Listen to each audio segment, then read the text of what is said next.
juniors can be really competitive, and Mhm. especially, I mean, I think oftentimes you can have what, even six that are, you're trying to decide, and any one of them could be the winner.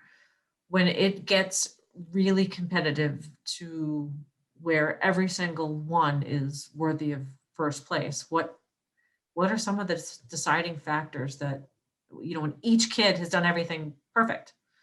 A Mhm. lot of times they've nailed everything. What is the deciding factor for you? Well, that's what I love. I love it when they make my job difficult. I always say that you can look to the juniors ring to see kind of the best handlers that are there. That's what they work so hard to do, and they're usually the most up to date with that. Sometimes I wonder how they do it. And I'm like, why isn't this carrying over? I certainly wouldn't want to be competing against you. You all do such a nice job. Um, but it really does come down to just such nitpicky, and sometimes it's going to come down to the day. Somebody's going to win one day and it's going to be somebody else the next day. It's only what I'm seeing within a couple minutes, and it could just be the difference of like one paw moving and how quickly somebody fixes that. Um, or the way that you come back to a judge. I know it's really tough as a junior, because I remember this from being in juniors, is that every judge is different. Like sometimes you'll have a judge that says, oh, you didn't bring the dog straight back to me. In my head I take points off for that, and that was really discouraging, because I was like, well, why is that something that you discredit?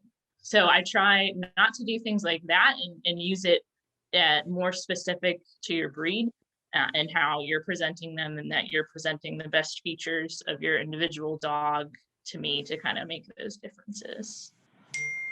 Yeah, so when I'm hearing you say that, the way I would interpret it for the juniors to mean, is if I was judging and a junior brought back a dog to me and free baited, showing me the profile, and the dog had a bad top line, I would be knocking that junior's decision, because if it has a beautiful head, to me, if I haven't told you how to stop your dog, then what I'm looking for is, do you know your dog's best assets, and are you going to show them to me? So if the dog has a beautiful head, then I'm thinking what Holly is saying is, if you know that about your dog, then you're going to come in and you're going to show her this beautiful head and beautiful expression.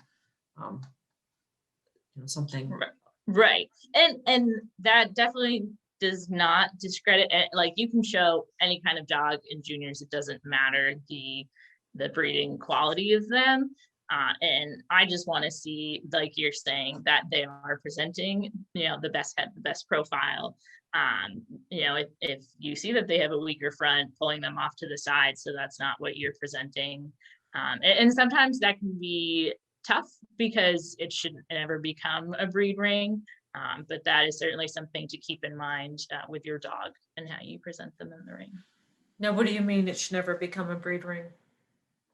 Well, I like, people shouldn't be saying, oh, this person has a better structured form dog, and therefore they're presenting it better, and should win. So, it should simulate the breed ring, but in the judging aspect, it should not.